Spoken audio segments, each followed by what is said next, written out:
오늘 저녁 7시 청와대 상춘제에서 문재인 대통령이 여야 4당 대표와 만찬 회동을 합니다. 홍준표 자유한국당 대표는 이번에도 불참 의사를 고수하고 있는데요. 자세한 얘기 이동우 YTN 선임기자 그리고 김광삼 변호사와 나눠보겠습니다. 두 분 어서 오십시오. 네, 안녕하세요. 안녕하십니까?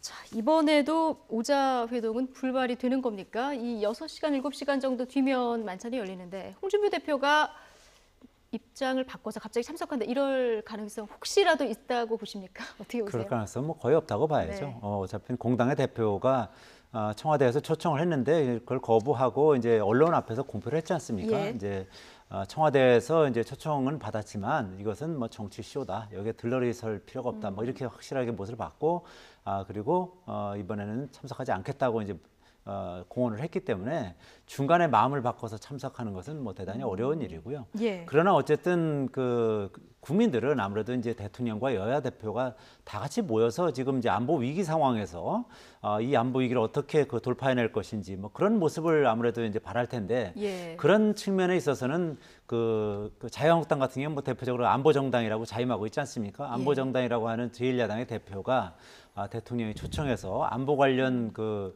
여야의 어떤 뭐 초당적 협조를 구하는 그런 회담 장소에 나타나지 않는 것은 좀 국민적인 측면에서는 좀 아쉬움이 많이 남는 뭐 그런 대목이라고 할 수 있을 것 같습니다. 네, 이 5명 정당 대표가 다 모이는 그림만으로도 국민들이 좀 안심할 수 있을 텐데 이 부분이 좀 아쉽다. 자, 이런 얘기인데 지난번 오찬 때도 홍준표 대표 안 갔잖아요. 그때 민생 속으로 우리는 대신 들어가겠다 그래서 수해 현장을 갔었는데 이번에는 만찬입니다. 저녁에 어떤 민생 일정 잡기도 쉽지 않을 것 같고 혹시 일정이 어떻게 됩니까? 뭐 현재 공식적인 일정은 전혀 잡혀 있지 않습니다. 예. 홍 대표는 오늘 이제 낮에는 영등포 소방서를 방문을 할 예정이고요. 예. 뭐 최근에 이제 그 소방관이 이제 불의의 사고로 뭐 숨지는 뭐 그런 일도 있었지 않습니까? 이제 그것을 계기로 이제 소방관들을 이제 격려하기 위해서 이제 방문을 하는 것인데 저녁에는 특별한 일정을 잡지 않았습니다. 예. 아무래도 지난번에 그 여야 대표 회동을 불참하면서 이제 수해 현장을 방문했지 않습니까? 그것이 예. 오히려 더 그 어떻게 보면 이제 여론의 역풍을 맞았었고 그 당시에 뭐 장화하시는 모습이라든지 뭐 여러 가지가 좀 보여주기 그 뭐 쇼 아니냐 뭐 이런 예. 비판을 많이 받았었기 때문에 이번에는 뭐 어떤 그 의도적으로 무슨 뭐 행사를 만든다든지 그런 건 하지는 않고 현재는 이제 공식적인 일정은 뭐 비워둔 뭐 그런 상태입니다. 네. 지금 뭐 홍준표 대표의 계속되는 불참 입장 곳에 청와대 전병헌 정무수석이 홍 대표의 참석을 다시 한번 촉구하기도 했는데요. 홍준표 대표는 오늘도 여전히 불참 의사를 밝혔습니다. 들어보시겠습니다. 자유한국당 홍준표 대표의 참석을 이 자리를 빌어서 다시 한번 촉구드립니다. 안보에는 여야가 따로 없습니다. 다음 달부터 북핵을 우리가 독자적으로 미국도 가고 중국도 가고 일본도 가고 할 겁니다. 정부와 정반대되는 안보 인식을 갖고 있는 우리가 가서 여러 사람 모여서 한두 마디 하고 밥 한 개 먹고 밥 한 그릇 먹고 오는 게 그게 무슨 안보회담입니까? 안보회담을 하려면 정말로 진정성이 있다면 국민 상대로 쇼할 생각하지 말고 1대1로 정반대 의견을 가진 집단하고 같이 공개 토론이라도 해야죠. 예.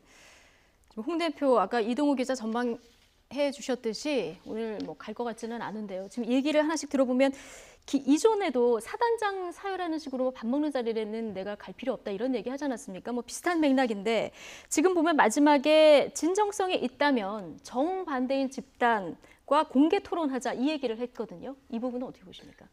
아니 뭐 공개 토론하자는 것은 뭐 예. 그렇게 뭐 나쁘지 않다고 봅니다. 그런데 이제 공개 토론하려면 그 전제가 좀 있어야 하지 않겠어요? 그러니까 여야의 협치 아니면 지금 사실은 안보에 있어서 굉장히 유중한 국면이고 예. 또 한국당은 뭐 보수 정당으로서 안보를 제일 중요시하는 정당이기 때문에 사실은 뭐 청와대 가서 사실 저녁 만찬을 하면서 안보에 관한 얘기를 해주는 게 맞죠. 예. 그래서 지금 계속적으로 공격하는 것 중에 하나가 문재인 정부의 어떤 대북관 그리고 현재 어떤 북한 핵과 미사일에 대해서 왜 계속 대화를 하려고 하느냐고 계속 비난하고 있지 않습니까? 그러면 그런 부분도 사실은 청와대 가서 이 얘기하는 게 맞지 않겠습니까? 물론 홍준표 대표가 이 얘기하는 뭐 1대1 대화 굉장히 네. 중요하죠. 근데 1대1 대화 하기 전에 일단 여야 대표들 모여서 현재의 어떤 위기 국면을 어떻게 모면할 것인가, 어떻게 대응할 것인가 이제 그런 얘기 나누는 것도 굉장히 좋다고 보고요. 또 유엔 총회 참석하고 오셨잖아요, 문재인 대통령이.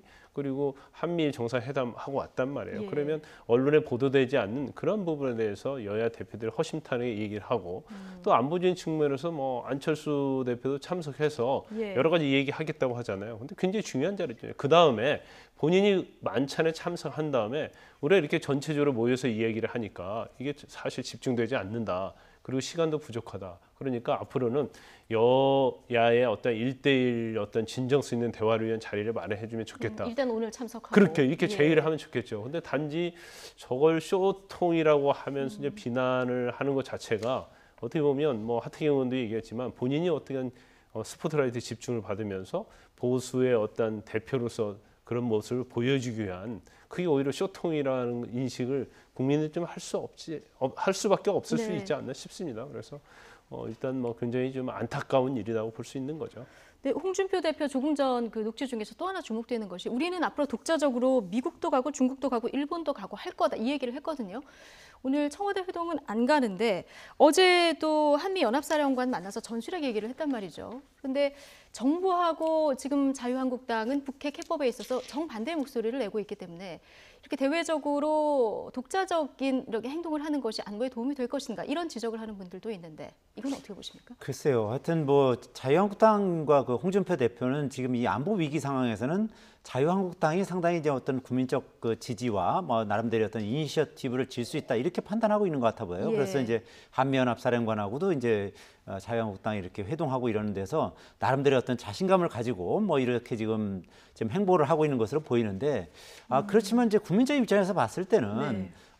지금 이런 안보 위기 상황에서 이제 여야가 이제 합심을 해서 어떤 공통된 어떤 그 공감대를 형성하고 같은 정책을 내놓고 이런 부분이 더 안심이 되는 것이지 여야가 어쨌든 안보 상황을 놓고서 이렇게 티격태격하고 갈등을 빚는 네. 것은 사실 좋아 보이지는 않거든요. 그러니까 어쨌든 그 자유한국당 입장에서는 지금 뭐 전술핵 배치라든지 뭐 이런 북한에 대해서 이제 압박과 제재를 가하는 뭐 이런 측면에 있어서 지금 이제 현 그 문재인 정부와 좀 어느 정도 지금 생각이 다르다는 이제 생각을 가지고 뭐 이 대통령과 여야 대표 회동을 한다 그래도 거기서 뭐 뭔가 이제 공감대를 형성하기 쉽지 않다 뭐 이런 판단을 하고 있는 것으로 보이는데 그럼에도 불구하고 어쨌든 대통령과 그 여야 대표 회동, 특히 이제 제1야당 아니겠습니까? 예. 100석이 넘는 107석의 그 제1야당 입장에서 대통령과 만나서 그 자유한국당은 뭐 이러이러한 입장을 가지고 있다. 예를 들면 뭐 한반도의 어떤 그 공포의 균형을 위해서 전술핵 배치가 필요하다. 만약에 전술핵 재배치가 어렵다면 뭐 핵무장이라도 해야 된다. 뭐 이런 식의 어떤 나름대로의 어떤 의견을 피력하는 게 중요한데 이제 그런 부분에서는 오히려 이제 그런 회동의 자리에서 말하는 그런 기회는 뭐 이제 박차고서 독자적으로 뭐 이제 행보를 해보겠다. 네. 뭐 미국도 가고 중국도 가고 뭐 일본도 가서 뭐 그 관련자들을 만나서 이제 뭐 어떤 그 자유한국당의 입장을 얘기를 하겠다는 것인데 과연 그 자유한국당의 어떤 아무리 제1야당이라고 하지만 과연 미국이나 중국, 일본을 가서 어느 정도 그 고위 인사를 만나서 어느 정도의 어떤 입장을 발표할 수 있을지, 거기 가서 이제 피력할 수 있을지 네. 그 부분들은 좀 의문이 드는 측면이 네. 있습니다. 그 홍준표 대표는 이런 자유한국당의 여러 가지 의견들을 오늘 말고 1대1로 만나서 하자 이런 의견인데 청와대에서 오늘 이후에라도 좀 전향적으로 뭐 1대1 회동을 추진한다든가 이럴 가능성도 있다고 보시나요?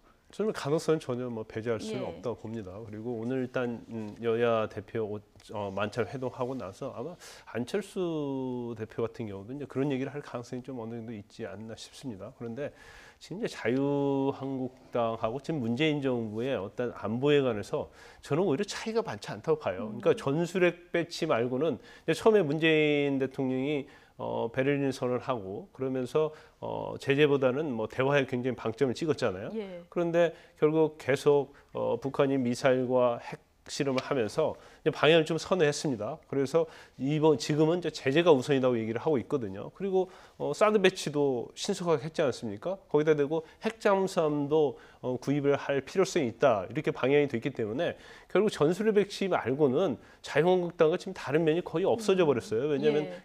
굉장히 북한이 도발을 하면서 거의 자유한국당에 가까운 그런 안보 안보 외교를 쪽에서는요? 지금 정책을 예. 하고 있거든요. 그런데 그 부분을 문제 삼아서 하는 것은 사실은 맞지 않다고 봅니다. 그런데 뭐 1대1 회동 자체를 홍준표 대표가 요구하는 것보다는요, 여당 측에서 먼저 제의하는 게 낫겠죠. 모양새. 그렇죠. 모양새도 예. 그렇고요. 아니, 계속적으로 마치 홍준표 대표가 계속 1대1 회동하자서 회동하게 되면 마치 홍준표 대표가 뭐 여당을 제압한다는 그런 느낌을 줄 수 있기 때문에 그게 아니고 여당 그 정치라는 것은 여당이라는 큰 어떤 카테고리에 있고 야당이라는 여러 정당에 있는 거 아니겠습니까? 여당은 가장 물론 집권당이면서도 가장 지금 의석수를 거의 다 많이 가지고 있다고 볼 수 있는 것이거든요. 그러면 협치의 개념으로서 이걸 접근해야지 우리 1대1에서 나의 존재감을 알리겠다.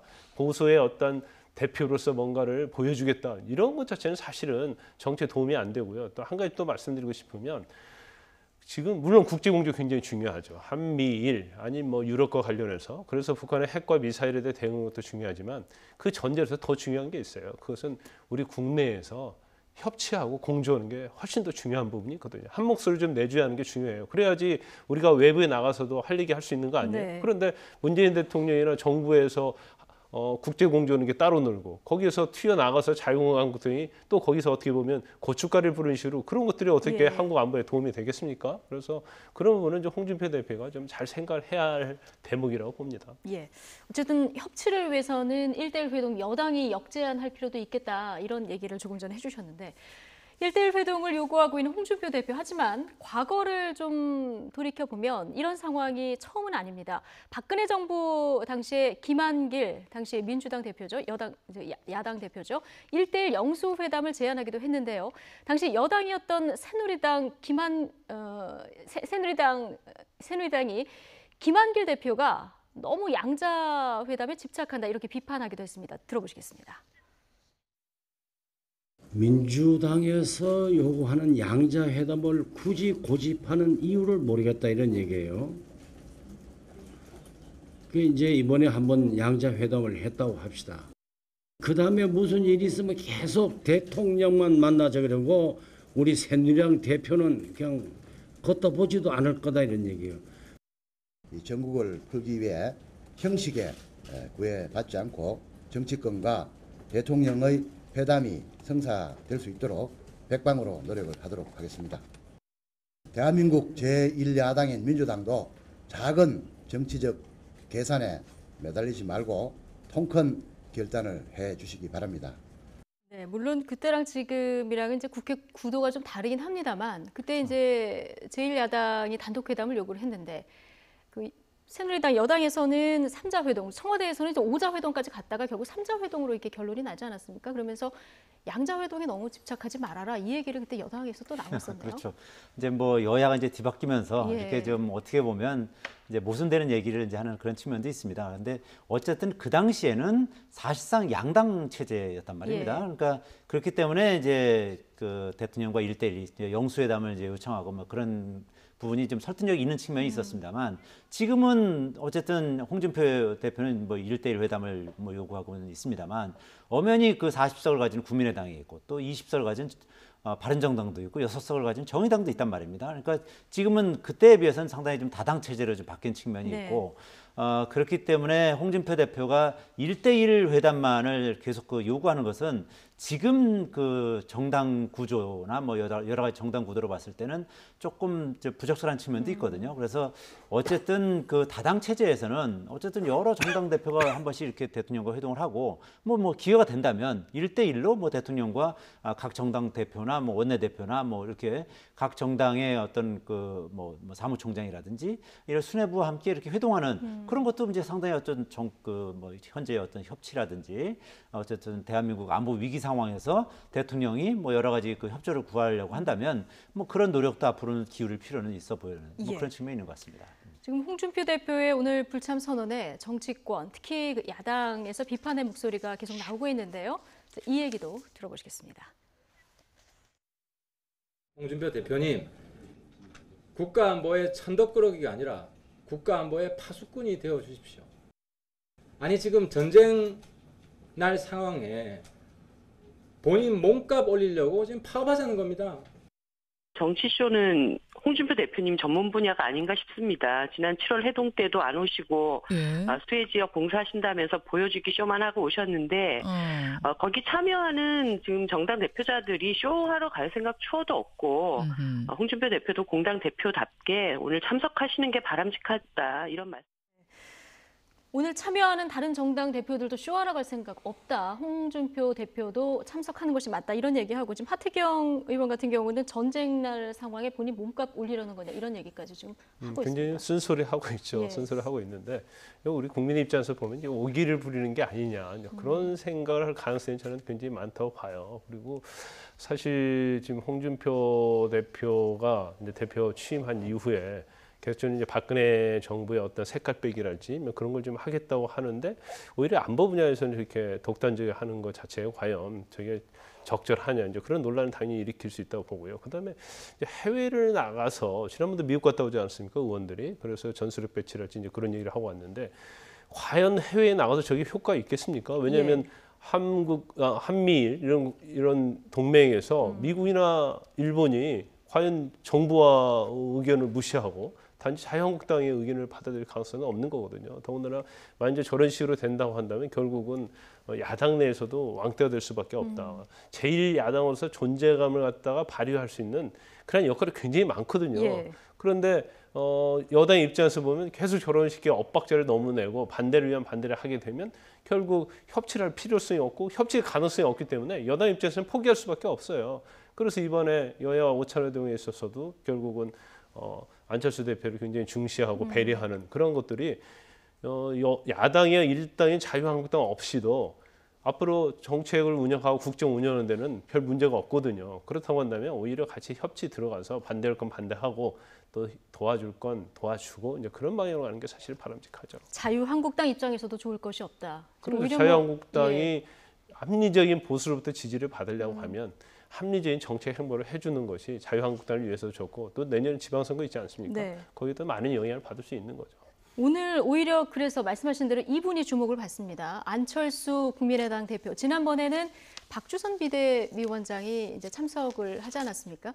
오늘 원래 오찬을 예정했었는데 안철수 전 대표가 오늘 지방 일정이 있어서 그래서 아마 만찬으로 결정이 됐다면서요. 그렇죠. 그만큼 예. 이제 안철수 대표를 많이 배려를 하는 뭐 그런 측면이 있는 거죠. 사실 안철수 대표 때문에 그 원래 오찬을 하려고 하다가 이제 만찬으로 이제 조정을 한 것이거든요. 안철수 대표가 이제 오늘 부산 지역에서 현장 최고위원회의를 하고 그리고 이제 자갈치 시장하고 본인의 모교인 부산고등학교를 방문합니다. 예. 그래서 그 일정을 마치고 이제 그 서울로 올라와서 이제 청와대에서 이제 만찬 회동을 하게 되는 것인데 이제 그만큼 이제 국민의당의 어떤 중요성이 최근에 아주 크게 부각되지 않았습니까? 김희수 헌법재판소장 후보자 인준안이 이제 부결되면서 또 이제 김명수 대법원장 후보자의 그 인준안이 또 이제 국회에서 넘어가는 예. 과정에서도 국민의당 역할이 뭐 굉장히 중요했던 것이죠. 물론 이제 안철수 대표는 거기에서 이제 자유투표를 주장을 했습니다만 국민의당의 이제 상당수 중진 의원들이 김명수 후보자에 대해서 이제 찬성 의견을 피력했던 거 아니겠습니까? 네. 그렇기 때문에 이제 청와대 입장에서도 특히 이제 그 더불어민주당에서도 국민의당을 상당히 이제 중요시할 수밖에 없고 그 어떻게 보면 이제 국민의당을 이제 우대할 수밖에 없는 상황이 이제 있는 것이고.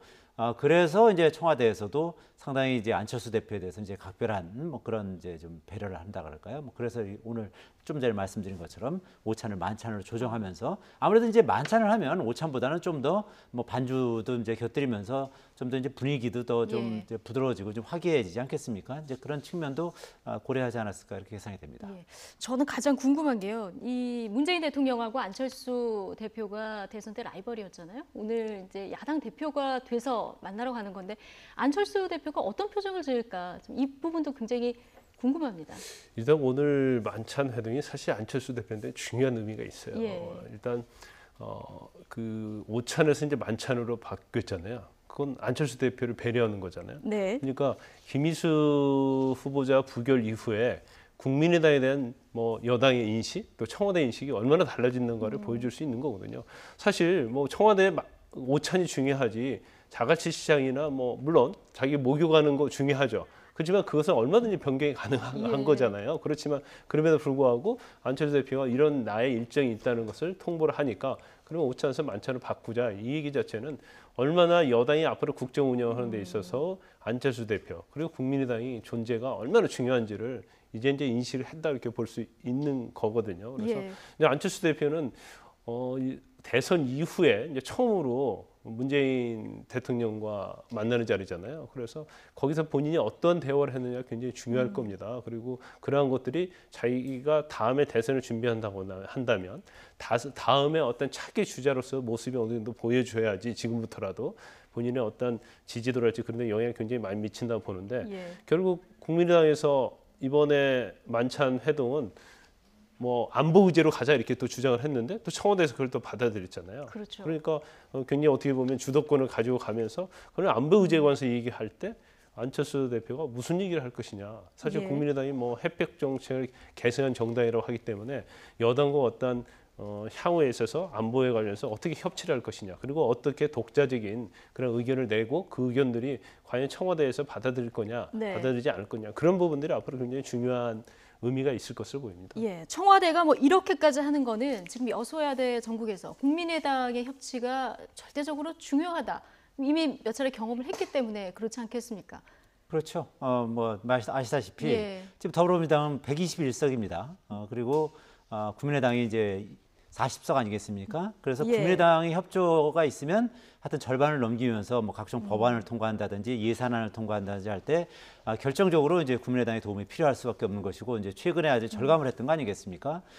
그래서 어쨌든 국민의당을 뭐 예우를 하고 뭐 국민의당의 어떤 요구하는 부분이라든지 뭐 국민의당의 저실이 필요한 부분이라든지 이런 부분에 대해서도 이제 많이 이제 배려를 하려고 노력하는 것이고 그래서 지난번에 이제 김명수 대법원장 후보자 인준안 폐거할 때도 국민의당이 원하는 뭐 분권형 개헌이라든지 아니면 이제 중대선거구제의 어떤 뭐 개헌이라든지 이런 부분에 대해서도 상당히 이제 긍정적으로 이제 그 답변을 했던 거 아니겠습니까? 그리고 이제 이번에도 안철수 대표가 아마 그 대통령을 만나서 아마 본인은 이제 경제는 진보고 안보는 보수다 이런 입장 아니겠습니까? 그러면서 최근에 이제 여러 가지 혼선을 빚었던 외교 안보 라인의 어떤 교체라든지 뭐 이 안보와 관련해서 이제 확실한 대책을 요구하는 그런 목소리를 낼 가능성이 높거든요. 그래서 이런 그 요구를 했을 때 그 청와대에서도 뭐 들어줄 수 있는 부분은 상당 부분 수용하면서 뭐 국민의당의 협조를 앞으로 이제 좀 구하는 뭐 그런 자리가 되지 않을까 이렇게 예상이 됩니다. 지금 오늘 가장 큰 주제는 얘기가 나왔던 대로 이제 한반도 안보 위기 상황 어떻게 풀어갈 것인가. 그래서 오늘 여야 사당 대표들이 어떤 의견들을 가지고 갈지 굉장히 궁금한데 이 회동에 참석하는 정의당 이정미 대표가요. 오늘 만찬에서 문 대통령에게 대북 특사를 제안을 할 거다. 그러면서 국민의당 쪽 인물도 이 대북 특사를 한다면 좋지 않겠느냐 이런 의견을 아침 인터뷰에서 밝혔습니다. 반면에 자유한국당은 특사나 정상회담에 대해서는 좀 부정적인 입장인데요. 자, 구체적으로 어떤 말들이 나왔는지 들어보시겠습니다. 이 쌍방간에 아주 작은 오판만 있어도 심각한 상황을 불러올 수가 있습니다. 저는 꼭 정부 측 인사나 여당이 아니어도 된다고 봅니다. 국민의당 경우에는 햇볕 정책을 계승하는 정당으로 스스로 그렇게 자처하고 계시기 때문에 좀 더 적극적인 역할을 기대해 볼 수 있지 않을까. 그래서 이런 위기 상황에 최고의 협치를 또 이뤄내는 것도 굉장히 중요하기 때문에 여당 대표는 오늘 뭐 회담에 가서 북한과 미국 간의 동시 특사를 다시 한번 파견하는 것을 주장을 하겠다 뭐 이런 얘기를 하고 있습니다만은 특사나 정상회담 이 한 방으로 모든 것을 해결하겠다는 환상에서 벗어나기를 바랍니다. 지금 들어보셨는데 지금 이정미 대표가 제안한 것은 대북 특사를 보내는데 박지원 의원이나 안철수 대표 같은 경우는 어떻게 했냐 이런 지금 제안을 했거든요. 근데 박지원 의원 같은 경우는 만약에 제안이 들어온다면 갈 것 같지 않습니까? 어떻게 보십니까? 흔쾌히 가지 않겠어요. 예. 근데 저는 뭐 지금 뭐 현 상황 자체가 뭐 제재 아니면 대화냐. 대화는 뭐 적합하지 않다 그렇게 얘기는 하고 있지만 우리가 제재를 하면서 사실은 대화도 시도해봐야 한다고 생각해요. 그런데 예. 만약 대북 특사를 오히려 여당 인사나 이제 청와대 인사를 지정해서 가게 되면 오히려 그것보다는 이정미 대표의 어떤 제안 자체는 굉장히 긍정적이고 그래도 일반적 어떤 틀에 박힌 것에 좀 벗어났다고 봅니다. 그래서 특히 협치 개념에 있어서 국민의당, 특히 국민의당은 햇볕 정책을 이제 개성한 정당으로 잡으러 예. 하고 있기 때문에 거기에 또 중심에는 이제 박지원 의원이 있지 않습니까? 더군다나 이제 박지원 의원이 됐건 안철수 대표가 됐건 만약에 북한에서 대북 특사를 만나겠다고만 한다고 하면 이것은 굉장히 큰 중요한 현재 위기 상황을 극복할 수 있는 돌파가 된다고 봐요. 네. 그리고 이전에 어떤 대북 특사가 대통령에게 어떤 특별히 신임을 받는 신뢰를 받는 그런 사람이 대북 특사 가는 것보다는 굉장히 현재 어떤 여수야대 또 현재 어떤 대한민국 국정 상황 위기 상황 속에서 어떤 야당의 인사가 대북 특사로 가는 것은 굉장히 중요한 의미가 있다. 그리고 어떻게 보면 이러한 것들이 이제 북한 입장에서 그렇죠. 문재인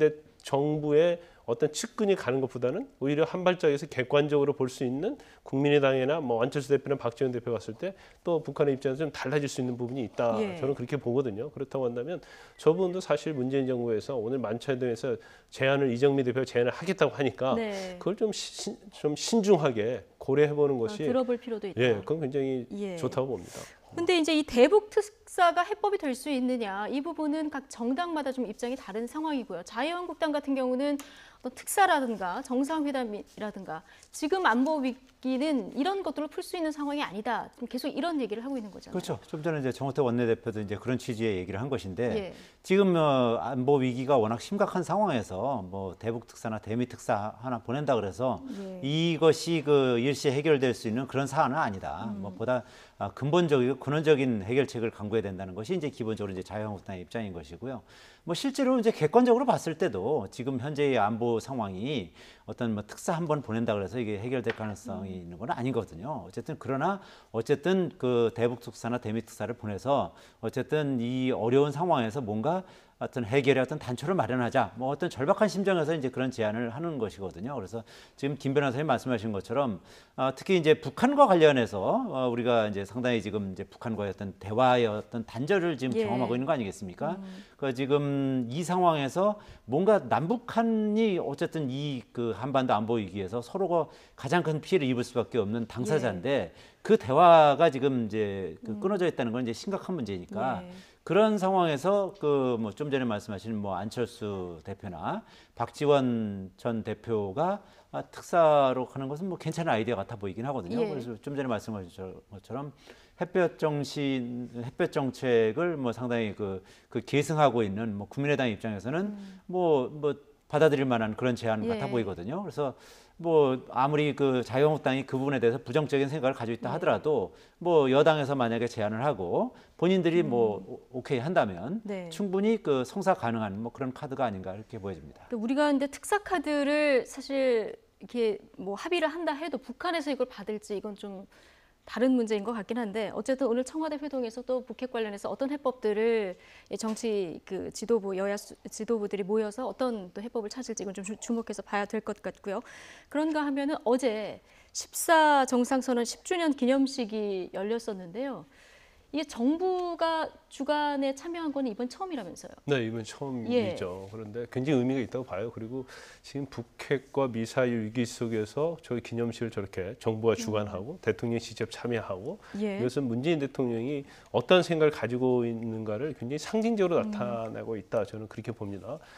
처음에 김대중 대통령 때 2000년도에 6.15 남북 공동선언이 있었잖아요. 예. 그때 처음 남북 정상회담이 있었고 그다음에 2007년도에 10월 2일 날에서 이제 4일까지 제2차 어떻게 보면 노무현 대통령이 남북 정상회담을 했었는데 저도 지금 생생히 기억이 납니다. 그때 모든 방송이 생방송을 했었는데 문재인 대통령이 군사 분계선을 넘어서 북한으로 가는 그게 아무튼 최초였고 예. 굉장히 역사적으로 의미가 있는 순간이었거든요. 그래서 그 당시에 어떤 노무현 대통령의 인내가 결국 남북 정상 2차 남북 정상회담을 이끌었고 남과 북이 뭐 이산가족 상봉이랄지 여러 가지 현안에 막혀 있던 것들을 뚫는 해결하는 그런 좋은 기회가 있기 때문에 문재인 대통령 입장에서 이제 그때가 굉장히 그립다고 생각할 수가 있고 예. 또 그 당시에 문재인 대통령이 대통령 비서실장 하면서 이 회담을 주관했지 않습니까? 그렇기 때문에 14 남북 정상회담은 문재인 대통령에게 엄청난 의미가 있는 거고 이렇게 또 남북 정상이 이루어져야만이 이게 이제 돌파가 될 수 있다고 생각하는 것 같아요. 그래서 아직 뭐 이게 확인은 안 됐지만 이제는 뭐 언론에서 보도할 때 이 정상회담을 제3국을 통해서 추진하고 있다 이제 그런 얘기들이 좀 나왔거든요. 네. 그래서 문재인 대통령이 계속 대화를 강조하는 것 중에 하나는 아마 본인이 임기 동안에 적어도 북핵 미사일을 해결할 수 있는 남북 정상회담을 갖는 것을 가장 이상적으로 생각할 가능성이 저는 크다고 봅니다. 그래서 네. 어제 의미를 두고 저렇게 행사도 좀 대대적으로 했지 않았나 그렇게 추론해 볼 수가 있죠. 네. 그래서일까요? 어제 기념식에서 문재인 대통령의 노란 넥타이가 화제가 되기도 했는데요. 노무현 대통령을 상징하는 노란색. 하지만 이 노란색에는 다양한 의미가 포함되어 있습니다. 노란 넥타이에 담긴 의미 그리고 어제 기념식 이모저모를 장민정 앵커가 정리해봤습니다. 14 남북 정상선언 10주년 기념식에서 참석자들의 시선을 사로잡은 건 문재인 대통령의 이 노란색 넥타이였습니다. 노란색은 고 노무현 전 대통령의 상징색으로 통하곤 하죠. 떠나보낸 친구에 대한 그리운 마음을 담았다는 해석이 나옵니다.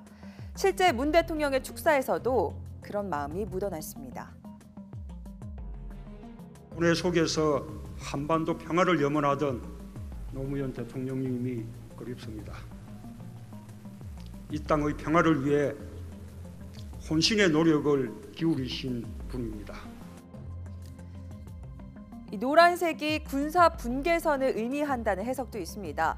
14 정상회담 때 노무현 전 대통령은 걸어서 이 군사 분계선을 넘었었죠. 당시 영상 잠시 보고 오시죠. 노무현 대통령 군사 분계선을 걸어서 넘었습니다. 전 세계 한반도 평화의 중요성을 알리겠다는 의지의 표현으로 보입니다. 대통령으로서 이 금단의 선을 넘어갑니다.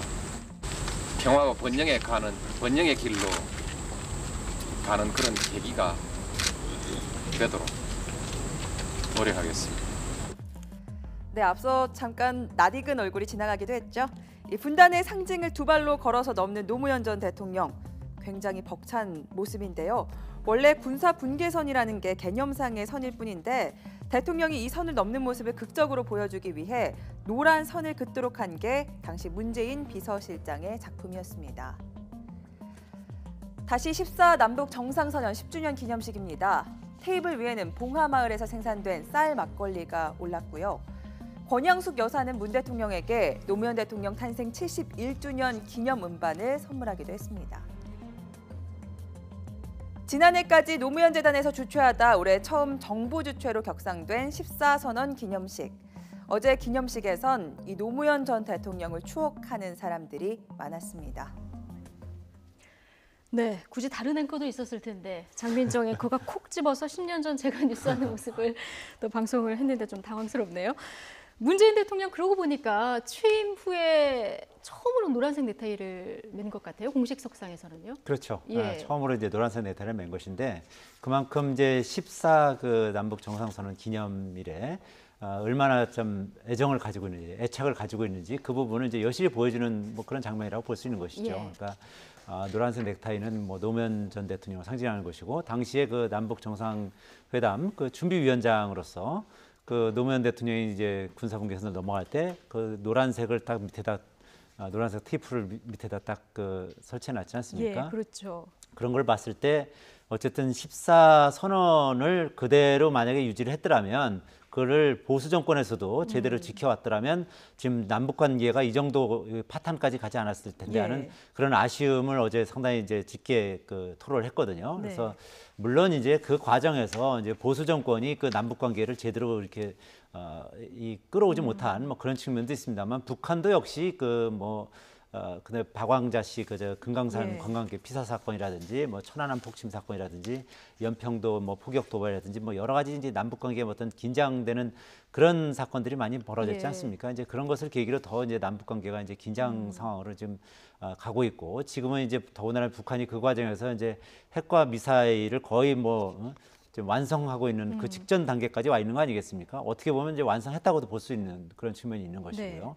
이제 그런 측면에서 상당히 좀 그 14선언이 제대로 이행되지 못하고 그것이 꽃을 피우지 못한 그런 거에 대한 아쉬움을 뭐 저 노란색 넥타이로 이렇게 예. 표현했다 이렇게 보여지는데 어쨌든 그 좀 전에 김 변호사님도 말씀하셨지만 문 대통령 입장에서는 그 당시에 그 제대로 14선언을 꽃을 피우지 못하는 것을 네. 본인의 어떤 대통령 재임 기간에 확실하게 어쨌든 남북이 평화와 어떤 공동 번영의 길로 갈 수 있는 네. 그런 계기를 확실하게 마련하겠다. 뭐 그런 의지를 이제 확실하게 보여주는 뭐 그런 자리였다고 평가할 수 예. 있을 것 같습니다. 문재인 대통령뿐 아니라 어제 참석한 인사들 대부분 이제 지난 그 보수 정권 9년 10년 동안 대북 정책에 대한 어떤 아쉬움 이런 얘기를 토로를 했는데 어제 문재인 대통령 축사에서요. 지난 7월에 이제 북한이 거부했었던 군사 회담 복원 이루어져야 한다고 또 얘기를 했고요.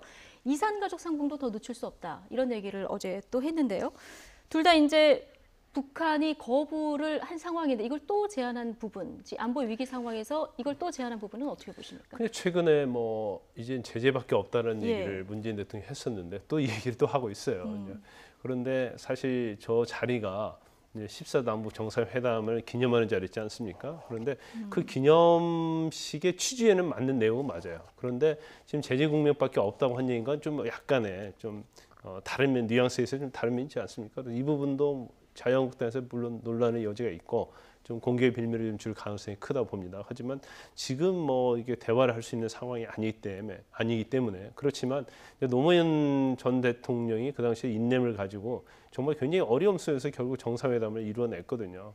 그래서 그 네. 전제로서 결국 남북 정상회담이 최종의 목표라고 한다면, 그러니까 정상회담을 통해서 이 돌파구를 마련하는 것이 현 문재인 대통령의 의지라고 한다면 네. 결국 그 전제로서 이제 이러한 것들을 좀 깔고 가야 한다는 거죠. 그래서 이루어져야 하기 때문에 본인 입장에서는 어제 입장에서는 결국 노무현 정신의 승계를 받으면서 이런 일을 좀 하지 않을 수밖에 없지 않았나 싶지만 네. 이게 사실은 미국과 관계서랄지 또 야당으로부터 굉장히 또 어떤 엇박자 내는 예. 그런 것들이 또 될 가능성은 있다고 봐요. 그러니까 이제 얘기 나오는 것이 한미 공조 부분인데요. 문정인 그 통일외교 안보 특보죠. 어제 이제 강연이 있었는데 우리가 7월에 군사회담 제안을 한 것을 미국이 엄청나게 기분 나빠했었다 이런 얘기를 하기도 했었거든요. 근데 당시 외교부에서는 그런 설명이 아니었었는데 이게 만약 사실이라고 하면 문재인 정권의 대북 정책에 대해서 미국 측이 예상보다 굉장히 불신하고 있는 거 아니냐 이런 우려의 목소리가 당장 나오는데요. 그렇죠. 언론에 알려지지 않았던 예. 얘기를 이제 문정인 그 외교안보 특보가 어제 예. 그 강연을 통해서 이제 하는 과정에서 이제 나왔던 것이거든요. 그러니까 7월달에 이제 그 군사회담을 이제 북한에 요청을 하는데 이거에 대해서 렉스 틸러슨 그 국무부 장관이 예. 상당히 그 강하게 그 비판했다는 것이죠. 강경화 외교부 장관에게 이 부분에 대해서 이제 강력히 문제 제기를 했다는 것인데 외교부에서는 뭐 그런 얘기를 지금까지 하지 않았었거든요. 그랬다가 어제 그 문정인 특보가 이제 그 부분을 얘기를 하면서 이것이 이제 밝혀지게 된 것인데 결국은 그 이 대북 문제를 두고서 한미 간에 상당 부분 엇박자가 있다는 것이 네. 이제 어떻게 보면 이제 그 드러나게 되는 이제 뭐 그런 사건이었는데 네. 어쨌든 그 한미 동맹이 그 굳건해야만 그 이 안보 위기를 돌파할 수 있는데 현재 그 한미 간의 어떤 그 대북관이라든지 뭐 어떤 그 제재와 압박을 가하는 어떤 수위라든지 이런 측면에 있어서 한국과 미국 사이에 뭔가 불협화음이 있는 것이 아니냐 이제 그런 우려를 낳고 있는 것이거든요. 네. 그래서 이 부분에 있어서는 정부가 확실하게 좀 설명을 해야 될 그런 필요성이 있지 않나 이렇게 보여집니다. 네, 자, 이 얘기는 여기까지 하고요. 지금 일파만파 번지고 있는 국정원 또 군 이런 여론조작 공작 의혹 계속 커지고 있는데 이 얘기 아주 짧게 좀 해보겠습니다. 최근에 뭐 문성근, 김여진 씨 합성 사진 국정원이 이거 합성해가지고 굉장히 국민들이 깜짝 놀랐었는데 군도 뭐 비슷한 일을 했더라고요. 근데 지금 뭐 국정원자 적폐청산 TF의 문건이랄지 이제 검찰에서 수사한 걸 보면 그 당시에 이제 국군 사이버 사령부하고 국정원으로 굉장히 밀접한 연관이 있었어요. 그렇기 때문에 결국 국정원의 어떤 예산이 결국 국군 사이버 사령부로 또 넘어가 그러지 않았습니까? 예산 지원을 했기 때문에 굉장히 협조적으로 일을 했다고 볼 수 있는 것이고 또 공지영 씨랄지 뭐 김미연 씨 같은 경우에는 또 합성 사진 같은 걸 해서 또 이미지를 실시시키고 댓글을 달아서 비방했을 뿐만 아니라 저걸 좀 군 심리 전단에서 만들었다는 거죠. 그렇죠. 참여연대 같은 시민단체에 대해서도 똑같은 방법을 썼다는 거예요. 그러니까 이 부분 자체로 사실 군사령부는 지금 심리전단 530 심리전단이라는 게 대북 심리전단을 해야 하는데 대남 그러니까 대한민국에 있는 어떤 민간인을 상대로 저런 뭐 합성 사진을 유포하고 비방글을 달고 그런 것들이 계속적으로 밝혀지고 있는 건데 아마 지금 수사를 하게 되면 좀 더 이제 많은 것들이 이제 YTN 단독 보도로 또 나오고 있지 않습니까? 그러니까 이명박 정부에서 시작을 했는데 결국 박근혜 정부 들어서면서 오히려 인원도 증원되고 예산도 많아지고 또 사이버 전단 사람에 있어서도 뭐 굉장히 특수한 훈련도 시키고 이제 이런 것들이 드러나고 있는데. 향후에 있어서 얼마나 더 많은 것들이 있는가 저것이 어떻게 보면 빙산의 일각일 수도 있다 이제 그런 생각이 들 수 있죠. 예, 지금 잠깐 언급을 해주셨는데 저희 오늘 YTN에서 단독으로 이제 보도를 했는데요. 2014년에 군 그 사이버 범죄 심리 전단 이 관련해서 그 댓글 공작 의혹을 군 그 수사를 하지 않았습니까? 당시 국방부에서는 청와대나 국방부와 연루된 것이 없다 이렇게 발표를 했었는데. 지금 당시 조사받은 심리전단 요원들 진술서를 이제 YTN이 확보를 했는데 전혀 다른 양상이에요. 그렇죠. 그 당시에 그 사이버 사령부의 심리전단의 어떤 댓글 공작 이런 부분이 그 당시에 국방장관이었던 김관진 장관은 물론이고 청와대에도 다 보고를 했다는 것이죠. 이제 그런데 그런 부분과 관련해서 그 군 검찰 조사 과정에서 그런 진술도 나왔는데 그런 부분을 무시를 했다는 것이죠. 그런 부분을 은폐했다는 것이고. 그리고 그 당시에 이제 그렇게 되면 당연히 김관진 장관이라든지 청와대에 대해서도 조사를 해야 되는데 뭐 그런 부분을 하지 않았다는 것이죠. 그러니까 어떻게 보면 그 당시에 그 군 검찰 조사가 상당히 축소사됐다는 것이고 그리고 이제 관련자들에게도 그런 얘기를 하지 못하도록 뭔가 은폐하지 않았나 뭐 그런 의혹이 나오고 있는 것이기 때문에 이런 부분에 대해서는 확실한 재조사가 필요하지 않은가 그렇게 생각이 됩니다. 그러니까 이런 은폐 의혹이 드러났으면 사실 규모를 축소하는 것이 맞는데 김광삼 변호사님 아까 얘기해 주셨듯이 이 규모가 더 이제 박근혜 정부 시절 들어서 늘어났다는 거거든요. 누가 지시를 했는지 이건 앞으로 수사를 통해서 좀 밝혀져야 될 그럴 사안일 것 같고요.